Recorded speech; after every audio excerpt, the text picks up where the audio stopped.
अस्सलामु अलैकुम वरहमतुल्लाहि वबरकातुहू। दोस्तों, मैं आज आप लोगों को हज़रत टीपू सुल्तान, जो मैसूर के बादशाह थे, उसका एक ऐसा वाक़या बताने जा रहा हूँ जो आपके रोंगटे खड़े कर देंगे। उससे पहले मैं आप लोगों से यही गुजारिश करूँगा कि आप लोग इस वीडियो को लाइक करें, शेयर करें और हमारे चैनल को सब्सक्राइब ज़रूर करें। शुक्रिया। टीपू सुल्तान ने अंग्रेज़ों के साथ कई जंगें लड़ी और अपने वतन को बचाने के लिए अपनी जान की परवाह किए बगैर जामे शहादत पी गए। चौथे एंग्लो मैसूर की जंग में टीपू सुल्तान की शहादत हुई। टीपू सुल्तान को मैसूर में टाइगर के नाम से जाना जाता था और अंग्रेज़ों से लड़ने के लिए टीपू सुल्तान उर्फ टाइगर बहुत ज़्यादा मशहूर और मारूफ है।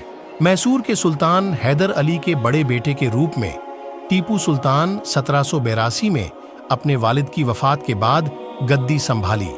सुल्तान की हैसियत से उसने अपनी रियासत में नई नई चीजों को लाया। मैसूरियन रॉकेट भी तैयार किया। इस रॉकेट को दुनिया का सबसे पहला रॉकेट माना जाता है।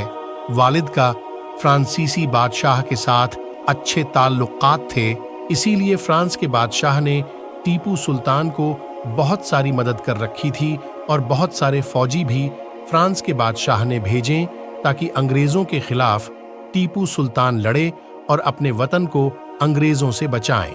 दरहकीकत टीपू सुल्तान का एक और नाम है, आज भी मैसूर के टाइगर के नाम से बुलाया जाता है। उसने अपनी रियासत की अलामत टाइगर के रूप में इस्तेमाल किया था। तारीख की किताब के मुताबिक टीपू सुल्तान एक बार अपने फ्रांसीसी दोस्त के साथ जंगल शिकार करने को गए और अचानक टीपू सुल्तान के सामने एक बाघ आ गया और फौरन टीपू सुल्तान ने अपने बंदूक निकाली, लेकिन टीपू सुल्तान की बंदूक काम नहीं कर पाई और उसी वक्त बाघ टीपू सुल्तान पर हमला कर दिया और बंदूक भी हाथ से गिर गई।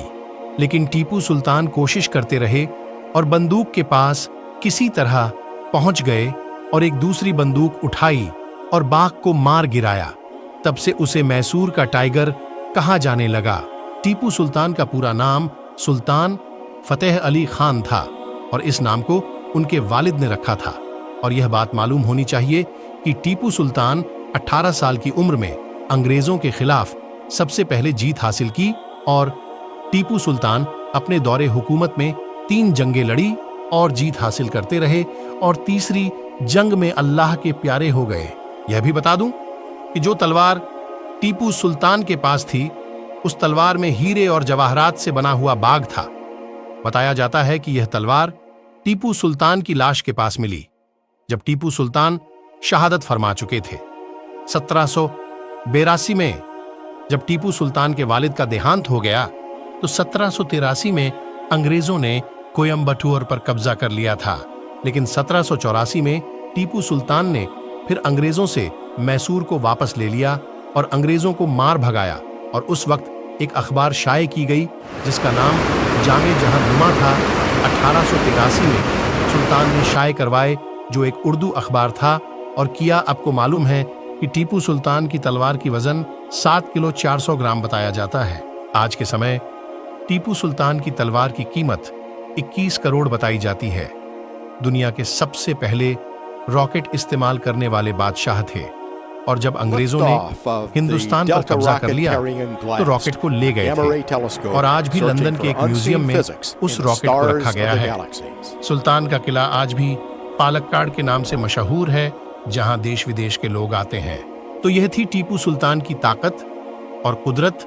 अंग्रेज जब भी देखते थे टीपू सुल्तान को आते हुए तो पहले ही से पनाह मांगने लगते थे कि किस शेर से पाला पड़ा है। और आज टीपू सुल्तान जैसी शख्सियत की तारीख को मिटाने की कोशिश की जा रही है, जिसने हिंदुस्तान को अंग्रेजों की चुंगल से बचाते हुए अपनी जान तक गवा दिए और अपनी वतन के लिए शहीद हो गए। अल्लाह से दुआ है कि अल्लाह ताला हमें टीपू सुल्तान जैसा हुक्मरान नसीब फरमाए और अल्लाह ताला टीपू सुल्तान को जन्नत में आला मकाम अता फरमाए। आमीन। अब फिर किसी दिन ऐसी ही स्टोरी लेकर आपके सामने हाजिर होऊंगा। तब तक के लिए आप अपना ख्याल रखें और आप अपने लिए और हमारे लिए दुआ करें। आप लोग का बहुत बहुत शुक्रिया। जज़ाकुमुल्लाह। अल्लाह हाफिज।